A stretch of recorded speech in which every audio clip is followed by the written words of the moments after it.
Session 7 which is about various practitioners. तो सबसे पहले वर्ड रूट्स देख लेते हैं। तो ये हमने पहले सेशन में भी करा हुआ है। इसके पहले साइकी होता है माइंड, स्पिरिट, सोल। लोगोस हो गया स्टडी, साइंस या स्पेशलिटी। IST हो गया one who, noun suffix. ICAN हो गया नाउन सफिक्स है, जिसका मतलब होता है एन एक्सपर्ट। ऑर्थो होता है स्ट्रेटन। ओडोंटोस होता है टूथ, जो पिछले सेशन में हमने सीखा था। ऑप्सिस ऑप्टिकोस होता है विजन, साइट। मैट्रॉन होता है मेजरमेंट। ऑस्टियन हो गया बोन एंड वेसल। जो ब्लड वेसल हैं और बोन है उनको हम जो है ऑस्टियन बोलेंगे। पैथोस होता है पेन। इसके पहले हमने जो है एल्गोस पढ़ा था, उसको भी पेन के लिए यूज़ होता है। यहाँ पे हम यूज़ करेंगे पैथोस। और उसके बाद हमारे पास कायरो होता है हैंड्स के लिए। और प्रैक्ट होता है प्रैक्टिकल या डू। ठीक है, प्रैक्टिकल या डू करना के लिए हम बोलेंगे प्रैक्ट। पेडिस या पोड होता है फीट, ये ग्रीक में। अभी आपने इससे पहले देखा होगा पेडोस हम यूज़ कर रहे थे चाइल्ड के लिए, वो लैटिन वर्ड था। यहाँ पे ग्रीक में पेडिस पोड का मतलब होता है फीट। ग्राफीन होता है टू राइट। और जेरॉन होता है ओल्ड मैन। और इसके पहले सेशन में हमने करा था जेरस। जेरस होता है ओल्ड एज। ठीक है, so let's quickly move on to the words. पहला वर्ड है हमारा psychologist. IST one who.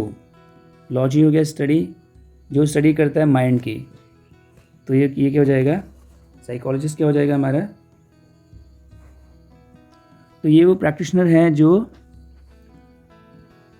Mental और इमोशनल बिहेवियर को ट्रीट करता है। मेंटल और इमोशनल प्रॉब्लम्स को जो डील करता है उसको हम बोलते हैं साइकोलॉजिस्ट। फिर है साइको एनालिस्ट। साइको एनालिस्ट क्या होता है, एनालिसिस क्या होता है, डिटेल्ड एग्जामिनेशन। तो ये जो साइको एनालिस्ट होते हैं ये भी एक तरह से माइंड जो मेंटल और इमोशनल डिस्टर्बेंस है उसको ट्रीट करते हैं। लेकिन ये जाते हैं इनका जो है सेशंस ज़्यादातर पेरेंट्स के साथ होते हैं, क्योंकि इनका लेना देना होता है उसकी पास्ट की मेमोरीज से। जो पेशेंट है उसकी जो पास्ट की मेमोरीज़ हैं, मेनली जैसे उसकी चाइल्डहुड मेमोरीज़ हैं, बचपन में कुछ हुआ था तो उसके चलते अभी तक जो है मेंटल डिसऑर्डर है, तो उसको ट्रीट जो करता है उसको बोलते हैं साइको एनालिस्ट। मंथ में जो है 3 to 4 टाइम्स जो है इनके सेशंस होते हैं पेरेंट्स के साथ। पेरेंट्स से वो उनके पास्ट के बारे में जानने की कोशिश करते हैं और जो है उनसे इन्फॉर्मेशन लेके फिर जो है जो पेशेंट है उसको ट्रीट करते हैं। तो वो होता है साइको एनालिस्ट। फिर हमारा ऑर्थो हो गया है स्ट्रेटन। ओडोंटोस होता है teeth, one who straightens teeth, जो दांतों को सीधा करता है। तो ये हमने पिछले सेशन में भी पढ़ा था।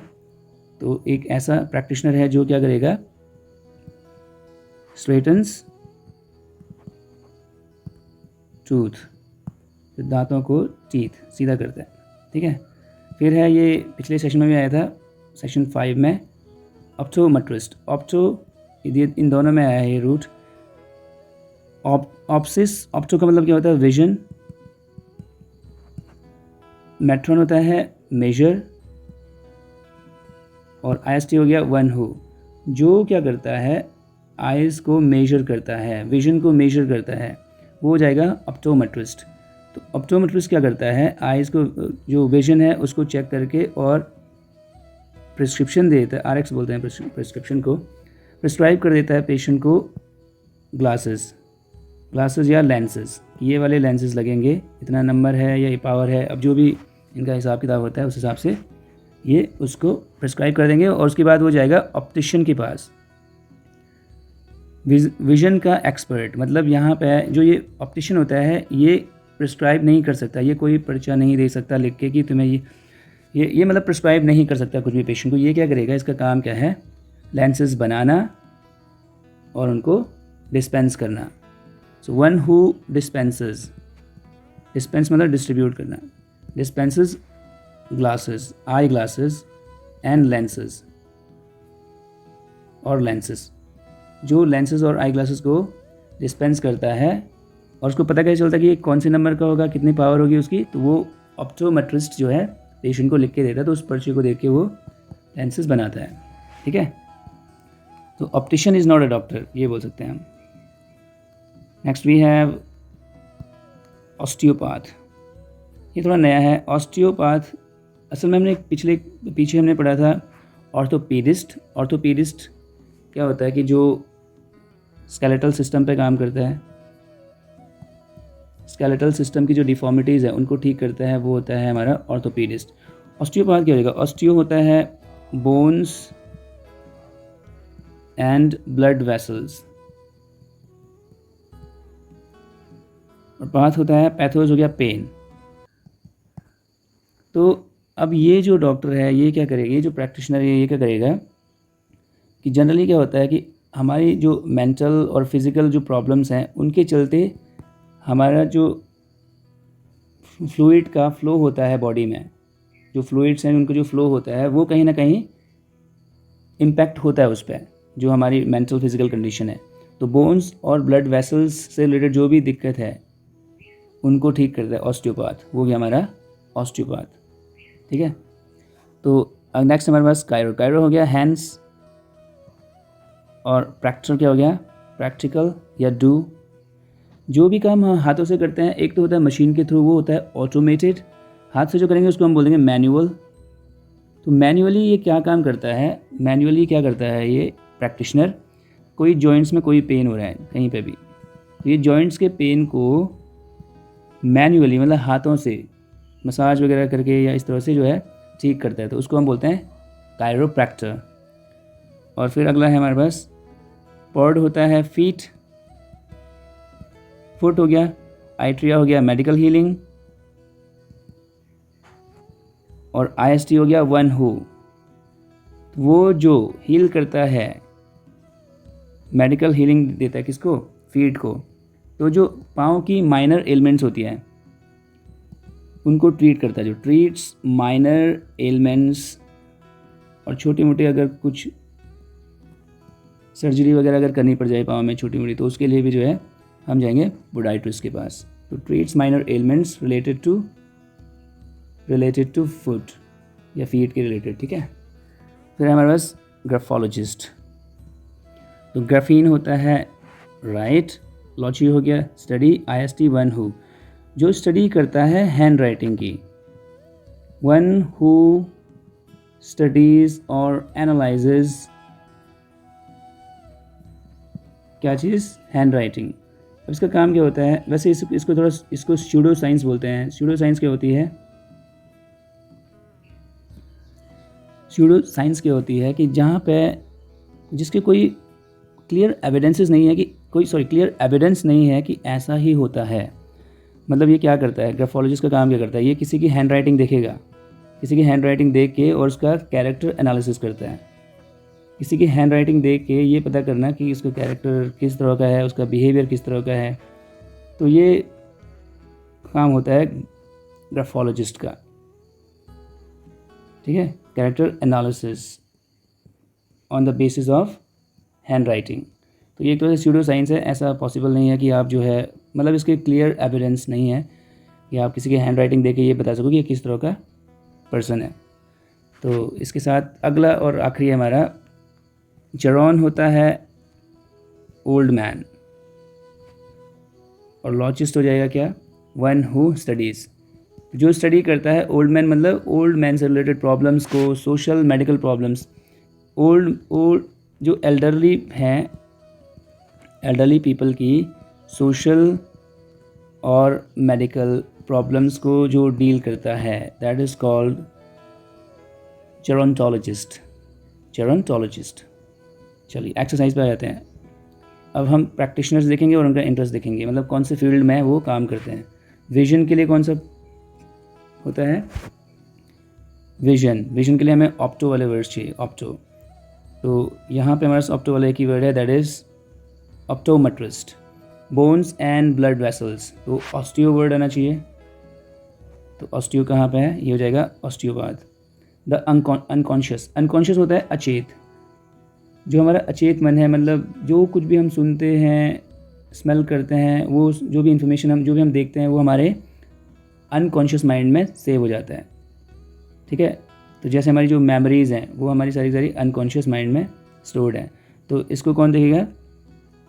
तो इसको जो हमारा डील करता है वो होता है साइको एनालिस्ट, क्योंकि ये क्या करता है, जैसे बताया था ना मैंने, पेरेंट्स के साथ सेशंस रखता है, उसकी पास्ट या बचपन की मेमोरीज़ को गैदर करके फिर जो है पेशेंट को ट्रीट करता है, उनका एनालिसिस करके। ठीक है, फीट के लिए पॉड वर्ड आना चाहिए, तो हमारे पास जो है ये हो जाएगा कायरोपोडिस्ट। तो कायरोपोडिस्ट भी हमारा जो है इसका सिनोनिम हो सकता है पोडाइट्रिस्ट। पोडाइट्रिस्ट भी वही है। कायरो मतलब होता है हैंड और पोड मतलब होता है feet, one who treats feet with hands, hand से जो फीट को ट्रीट करता है। तो कायरोपोडिस्ट पोडाइट्रिस्ट करीब करीब सेम है। टीथ के लिए ओडोंटोज आना चाहिए, तो ये हो जाएगा हमारा orthodontist. Problems of ageing, ageing मतलब जैसे जैसे आपकी एज बढ़ रही है, ओल्ड एज की जो प्रॉब्लम्स हैं उसमें किसका इंटरेस्ट होता है? जेरोंटोलॉजिस्ट का। Joints of the spine, spine की जो जॉइंट्स हैं, तो हाथों से मसाज वगैरह करके जो जॉइंट्स, स्पाइन के जॉइंट्स हैं, उनको ट्रीट करता है। कौन करता है? कायरोप्रैक्टर। बिहेवियर को कौन करेगा जी? Human behaviour. तो बिहेवियर का लेना देना आपका माइंड से है, तो ये हो जाएगा हमारा साइकोलॉजिस्ट। हैंड राइटिंग को ग्राफोलॉजिस्ट, ग्राफ होता है लिखना, सो ग्राफोलॉजिस्ट हो जाएगा हैंड राइटिंग। तो इसी तरह से अब आपने जो है ये करना है खुद से।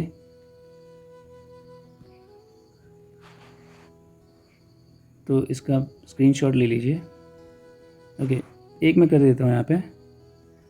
One who delves into the unconscious. Delve into मतलब होता है एक डिटेल्ड सर्च, जब आप किसी चीज़ पे करते हो, डिटेल्ड रिसर्च करते हो, तो उसको बोलते हैं delve into. So a practitioner who delves into the unconscious, अचेत मन जो है, अचेत, उसमें जो डिटेल्ड सर्च करता है, रिसर्च करता है, उसको क्या बोलेंगे हम? जो अनकॉन्शियस का लेना देना हमारी मेमोरीज से है, तो ये हो जाएगा साइको एनालिस्ट। ठीक है, और मसाज और एंड मैनिपुलेशन, तो ये जॉइंट्स वगैरह को ठीक करने के लिए हम मसाज वगैरह करते हैं, तो उसके लिए आएगा हमारा, यानी बोन्स और ब्लड वेसल्स की बात हो रही है, तो ये हो जाएगा हमारा osteopath. Takes care of minor ailments of feet, feet की जो माइनर एलिमेंट्स हैं उनको कौन हैंडल करता है? कायरोपोडिस्ट। तो ये कायरोपोडिस्ट करेगा इस काम को। एनालाइजेज हैंड राइटिंग को जो एनालाइज कर, कौन हो जाएगा वो? ग्राफोलॉजिस्ट। ग्लासेस डिस्पेंस करता है और कॉन्टैक्ट लेंसेज को डिस्पेंस करता है optician. Deals with the problems of age की प्रॉब्लम को जो करता है, ठीक, उसको हम बोलते हैं जेरोंटोलॉजिस्ट। जेरोन हो गया ओल्ड मैन, ठीक है। जेरोंटोलॉजिस्ट क्या हो जाएगा? gerontologist, one who deals with the problems of aging, manipulates articulations connected to the spinal column का जो articulations हैं, ठीक है, articulation होता है, joints की बात हो रही है, तो यहाँ पे इसका मतलब joints से है, जो joints को connected, कौन से joints connected to the spinal column पे जो joints हैं connected हैं, उन पे मैनिपुलेट्स, मतलब मैन्युअली जब हम कुछ काम करते हैं उसको बोलते हैं मैनिपुलेशन, हाथों से, मतलब।